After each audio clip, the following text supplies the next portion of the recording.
Let's talk about confined spaces today. Now, confined spaces are usually found in our workplaces.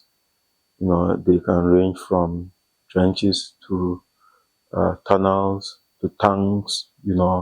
Um, call it septic tanks, and so on and so forth.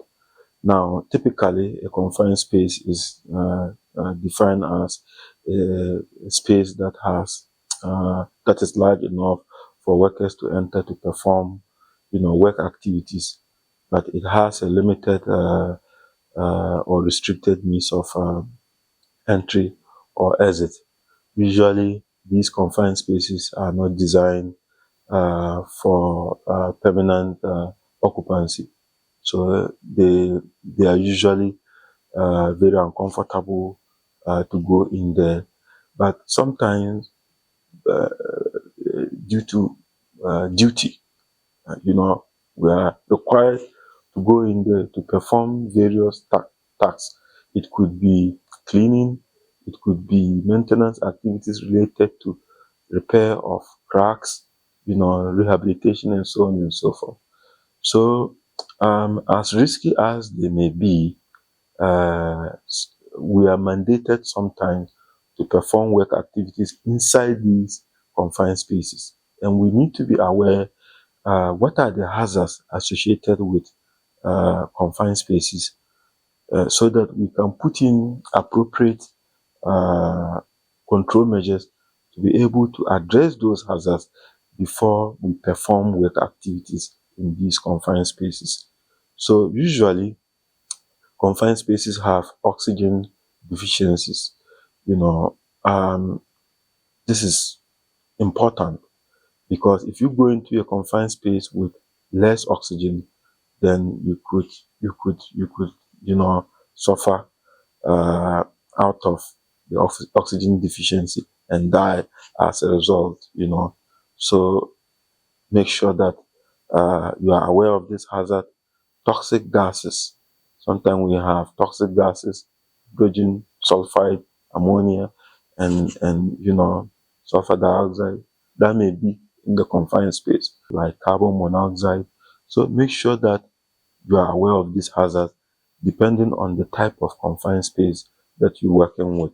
Extreme weather conditions, it may be too hot in the confined space or too cold depending on the climate that you find yourself.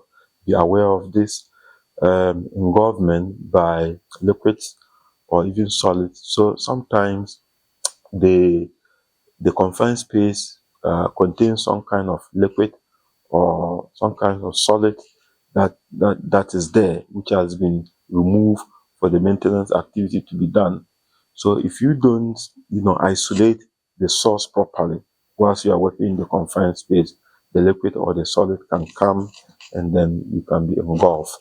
We also have poor ventilation in confined spaces, you know, so that is related to the oxygen, and we need to enhance the ventilation generally as well by use of other mechanical means.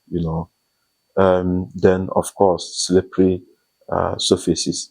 Sometimes also by the design of the confined space, there's also a risk of you hitting your head with structures above you.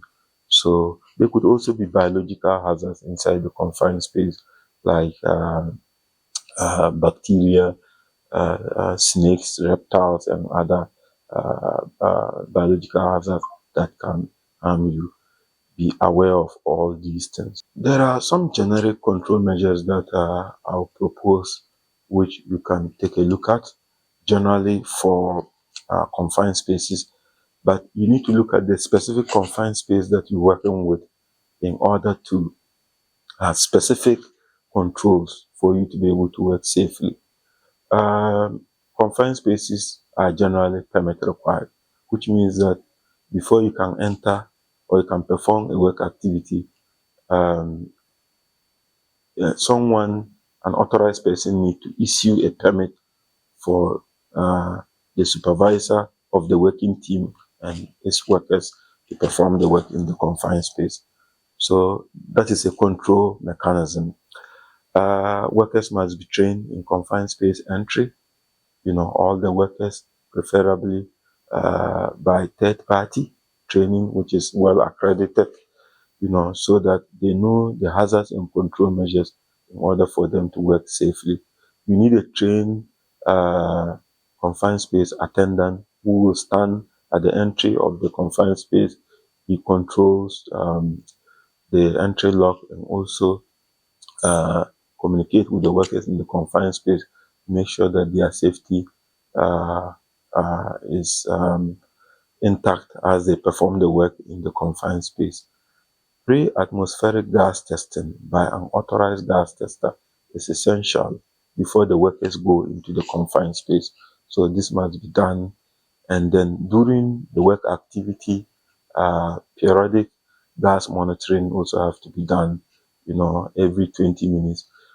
This depends on the hazard. If it's a high hazard confined space, which means that there could be some gases, in such cases, you need to have continuous gas monitoring, but of course, you still have to record the gas reading periodically. Now, for high risk confined spaces where people could asphyxiate in the confined space or face certain hazardous conditions, you need to have emergency response team on standby, preferably at the work location, so that should anything happen, they can rescue immediately. Okay. Also, it is a good practice to have the workers have personal gas monitors on them, just in case. Usually, depending on the gas monitors or the gases that may be in a specific confined space, the gas monitors are selected. However, generally they contain hydrogen, hydrogen sulfide, carbon monoxide, LEL. Make sure you have a tripod if the confined space is a vertical entry, so that in case of emergency, uh, uh, especially if someone become unconscious in the confined space, he or she can be rescued with a tripod. Make sure venting is done by means of mechanical ventilation. It can be positive or negative ventilation depending on what is the situation. Also ensure that the supply lines are isolated. We spoke about engulfment in the hazards. So the supply line is what can cause the engulfment.